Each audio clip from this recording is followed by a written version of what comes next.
दोस्तों, आज हम रिया चक्रवर्ती की सारी पाप लीला आपके सामने खोलकर रखने वाले हैं कि किस तरह उन्होंने तिनका तिनका कर पिछले 8-9 महीनों में सुशांत को धीरे धीरे मारा। जी हाँ दोस्तों, आज आप जानेंगे कि रिया ने किस तरह टुकड़ों में सुशांत को जीते जी मारा।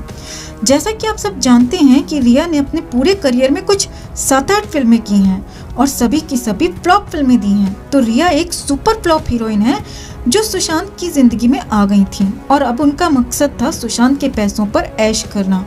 जी हाँ दोस्तों, इसीलिए सबसे पहले उन्होंने सुशांत को उस घर से निकाला जहां वो अपनी बहन के साथ रह रहे थे।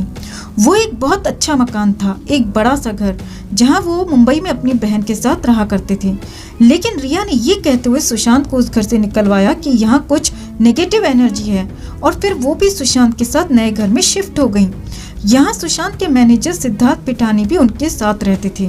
लेकिन रिया ने सिद्धार्थ को भी उस घर से निकलवा दिया कि मुझे इसका यहाँ रहना पसंद नहीं, और फिर वो अकेले सुशांत के साथ इस घर में मजे से रहने लगी जहाँ इन दोनों के अलावा नौकर चाकर थे और उनके पैसों पर ऐश करने लगी। उनका क्रेडिट डेबिट कार्ड यूज करती थी, उनके पैसों से महंगे महंगे हॉलिडे टूर्स करती थी और इन सब के बावजूद भी सुशांत के जीते जी उन्हें ये एक्सेप्ट करने में शर्म आती थी कि वो सुशांत की गर्लफ्रेंड है, कि उनके बीच रिलेशनशिप है। और अब सुशांत के जाने के 1 महीने बाद उन्हें अचानक से याद आ जाता है कि वो सुशांत की गर्लफ्रेंड थी और अब वो पब्लिकली ऐसा पोस्ट करती हैं। जबकि सुशांत के रहते हुए जब भी उनसे इन दोनों के रिलेशनशिप को लेकर सवाल किया गया तो उन्होंने हमेशा इस बात को नकारा। लेकिन अंदर ही अंदर वो धीरे धीरे सुशांत पर पूरी तरह से काबू पा चुकी थी, उन्हें अपने साथ शादी करने के सपने दिखाकर। और जैसा कि हम सब जानते हैं कि सुशांत काफी इमोशनल किस्म के इंसान थे, जिसके साथ भी रिलेशनशिप में होते थे तो पूरी शिद्दत से वो रिलेशन निभाते थे, जैसा कि उन्होंने अंकिता के साथ किया था। सेम डेडिकेशन उनका रिया के साथ भी था, लेकिन रिया तो सिर्फ उनका इस्तेमाल कर रही थी।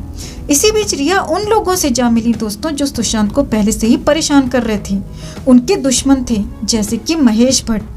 तो उनसे भी जाकर वो चक्कर चलाने लगी और सुशांत को डिच करती रही, 2-2 लड्डू हाथ में रखकर मजे लेती रही और दोनों तरफ से पैसे उड़ाती रही। इतना ही नहीं दोस्तों, उन्होंने सुशांत से 3 कंपनियां भी खुलवाई जिसमें उन्होंने कोई पैसा नहीं लगाया, लेकिन नाम 3 डायरेक्टर्स का रखवाया, एक सुशांत और दूसरे 2 वो खुद और उनका भाई।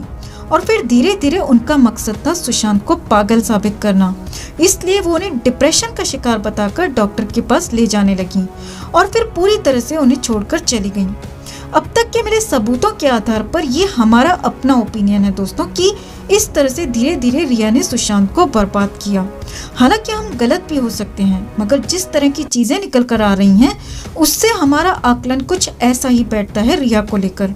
क्या आप भी हमारी बातों से सहमत हैं? कमेंट में जरूर बताएं।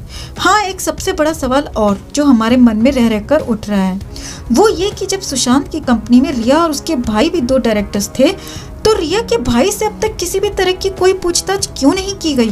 क्या आपके मन में ये सवाल नहीं आया दोस्तों? कमेंट में जरूर बताएं। जस्टिस फॉर सुशांत के लिए इस खबर को ज्यादा से ज्यादा लाइक और शेयर करना ना भूलें। हर अपडेट के लिए बने रहें हमारे साथ, क्योंकि आप हैं तो हम हैं।